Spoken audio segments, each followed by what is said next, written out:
As I'm sure many of you have heard, the UK has recently passed a new law requiring users to provide a government-issued ID to access NSFW websites.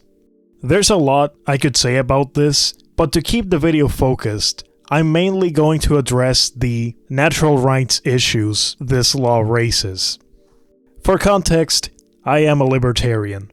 So, when I'm presented with a possible liberty-infringing conflict like this, I try to approach it from a natural rights perspective. But let's take a step back and explain what's really going on here. Is the UK government finally reaching its Orwellian final form?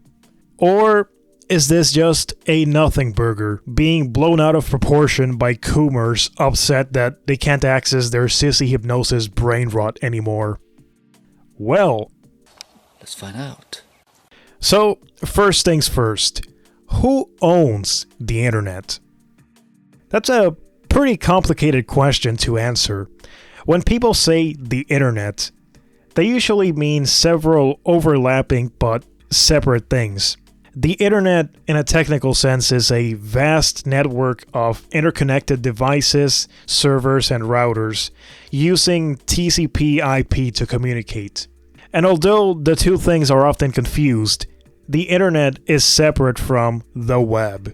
While the internet is the vast network of devices connected to each other using the same protocol, the web is a service that runs on top of the internet and delivers content through web browsers. These two things are related, but separate. Now again, I gotta ask, who owns the internet? Or who owns the web? And well, the answer is, it's not a single person or entity. The physical backbone of the internet, like the transatlantic cables connecting the different countries, is owned by a variety of telecommunications companies, such as AT&T, Lumen Technologies, and China Telecom. In short, it's decentralized. It doesn't have a single owner.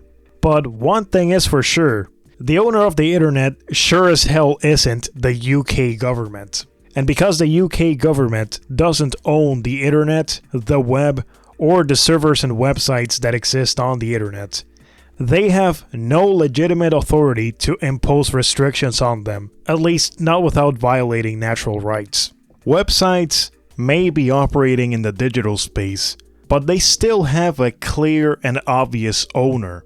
As such, websites should be treated as the website owner's private property. Forcing a website owner to ask its users for IDs would be like forcing homeowners to scan the IDs of guests before letting them in to watch a movie. It's your house, your TV, and your movie collection, yet the government would be forcing you to essentially act as like a nightclub bouncer to your own home, and that's a clear violation of natural rights. Now, I'll acknowledge the elephant in the room. The main justification for this law is to prevent minors from accessing NSFW content.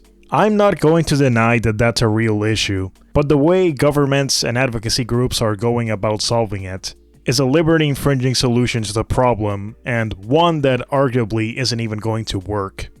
You want a way to keep kids off NSFW websites that doesn't violate anyone's rights? Well, here's a wild idea. What if we just don't give little kids internet-capable devices? I know, crazy concept, right? I mean, think about it. Does your 5-year-old child really need a personal iPad? Because I fail to see how they do. Let's say your little kid likes going outside and you want to give them a phone in case of emergencies. Well, they don't need the latest $1,000 iPhone for that. A $40 flip phone from T-Mobile will do just fine. Or let's say your kid just wants to play Roblox all day. Well, they can do that on your computer, where you can supervise and control their online activity. Your kids are protected, and most importantly, no one's rights are being trampled upon. Now, notice how I haven't even gotten to the usual concerns people bring up about these laws, such as privacy concerns, or government overreach, or how trying to regulate the internet is like trying to stop a tsunami with a chain link fence, or even how this could be step one of a grand master plan to eventually start requiring IDs to post memes on Instagram. And while I do think some of these concerns are valid, there's a reason I didn't bring them up until right now, and it's because those concerns are consequentialist arguments. And when it comes to possible liberty-infringing conflicts, I try to address them through natural rights theory. In other words, even if these laws did work just as intended, even if VPNs and Tor didn't exist, and even if the UK government kept their pinky promise that these requirements will never be expanded beyond NSFW content, this law, and others like it, would still be unjustifiable.